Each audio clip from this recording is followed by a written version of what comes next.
Hey guys, what's up? Welcome back to the channel. As always, it's me, Ivan, and in today's video we'll be talking about one of Cadisen's latest releases. It's a Submariner Homage, but at the same time Cadisen have made a couple of changes so that it doesn't get confused with an actual Submariner. And I don't know about you, but I quite like the way it looks.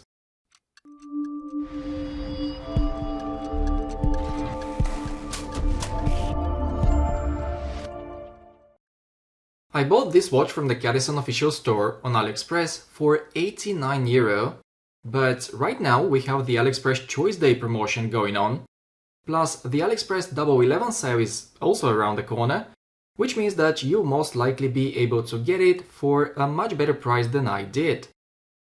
This model is offered in two very similar configurations, where the only thing that changes is the bezel color.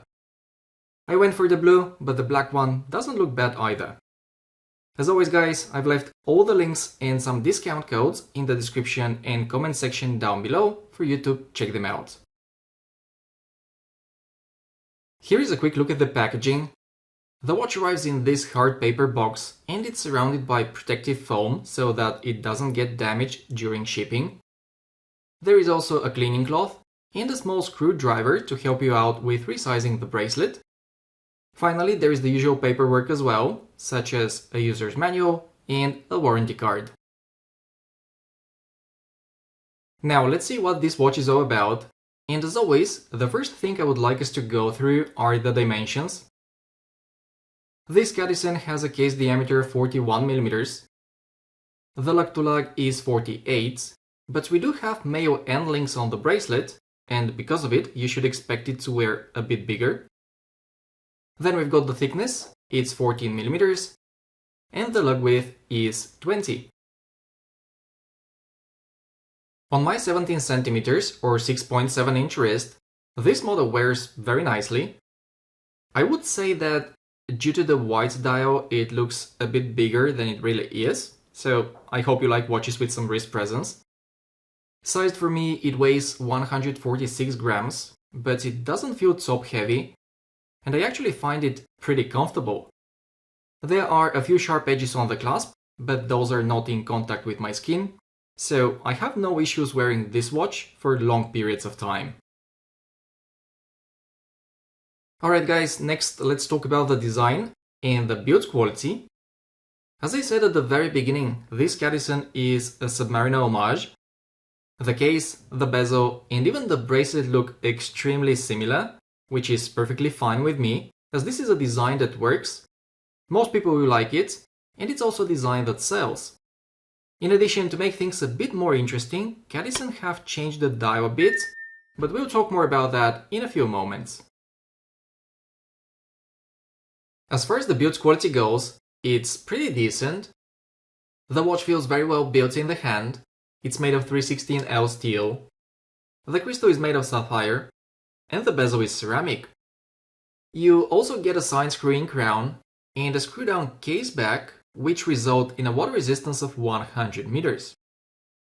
By the way, I really appreciate the honesty here, as Cadisen could have written 200 meters on the dial, and no one, including myself, would have suspected anything. When it comes to the finishing, we have the typical combination here, which consists of polished flanks and vertical brushing for mostly everything else. And it's surprisingly good. I mean, it's not on the same level as something like San Martin, but it's definitely a level above the steel dive I reviewed a couple of months ago, and when you think of the price of these three watches, it makes perfect sense. Next, I want to show you the bracelet, which, to be honest, I didn't expect to be this good at all. It's a 3-link bracelet, the links are solid, and they're joined together with screws. The end links are solid as well, and just look at how perfectly they fit the case.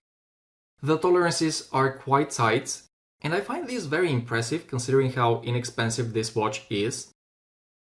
And then there is the clasp, which I'm sure looks very familiar to you. The good news is that it looks good, and thanks to the on-the-fly adjustability, you'll be able to enjoy a perfect fit anywhere, anytime. However, as I already mentioned earlier, the corners are a bit sharp.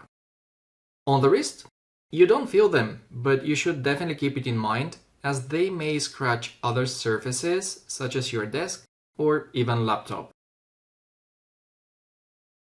So yeah, the bracelet is pretty good, and it's very comfortable as well, but just in case you don't like it or you simply want to change things a bit once in a while, here are a couple of strap recommendations.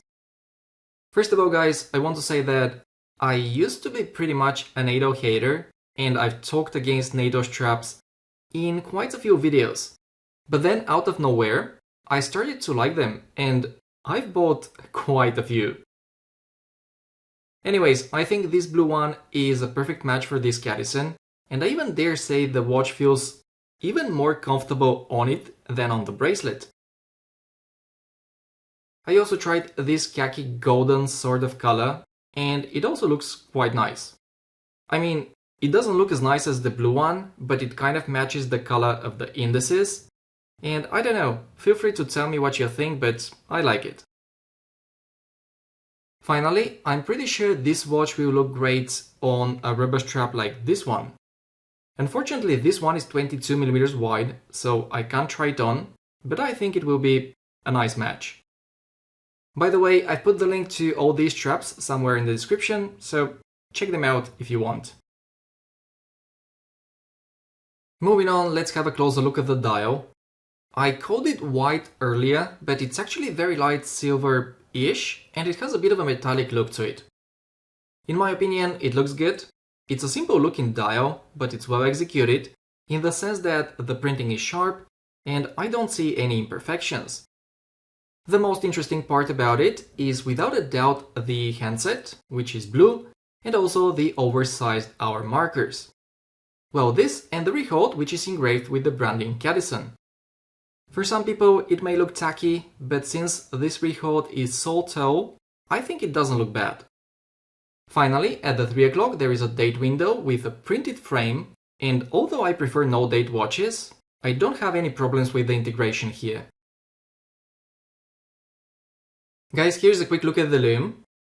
The handset and the indices carry some decent amount of it. The initial brightness is excellent, I would say, and it still remains visible after a couple of hours. I don't think it's super luminova, and I couldn't find any information about it. On the Aliexpress listing, it simply says powerful green night light, so I have no idea what it is. It's definitely not the longest lasting Lume, but it's alright. Next, let's check the bezel. Once again, it comes with a ceramic insert, and it's nice and shiny. The bezel itself is high polished, and the knurling is not very aggressive, but to be honest, you don't really need it to be, as the action is very light. It's a 120 click bezel, it sounds okay, and the alignment is spot on.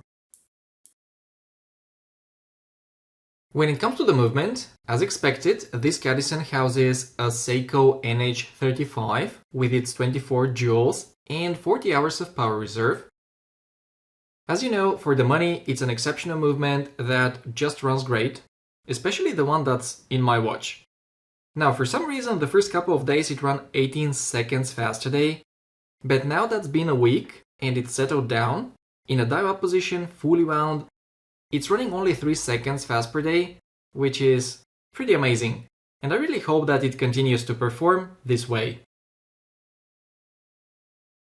Guys, the bottom line is, I find this Cadisen to be a very refreshing take on the Submariner. For less than $100 or euro, it's a very good looking and very well built watch. The bracelet, especially the clasp, could have been a bit more refined, but once again, for the money, I don't think it's a deal breaker at all. As I said at the start of this video, there are quite a few sales coming on Aliexpress in the following days. So if you're interested in this one, add it to your cart and keep an eye on it. In addition, Cadisen have just released another dive watch which has a design that's a bit more original. It costs the same and it features the exact same specs, but as you can see, it looks completely different. I'll be reviewing it very soon as well, so if you haven't subscribed to the channel yet, consider doing so, and you won't miss the review when it comes out. Finally, if you're still watching, Let me know what are some of the best watches under $100 that we can buy these days. This is the end of today's video, guys. Thank you very much for watching, take care, and I'll see you in the next one.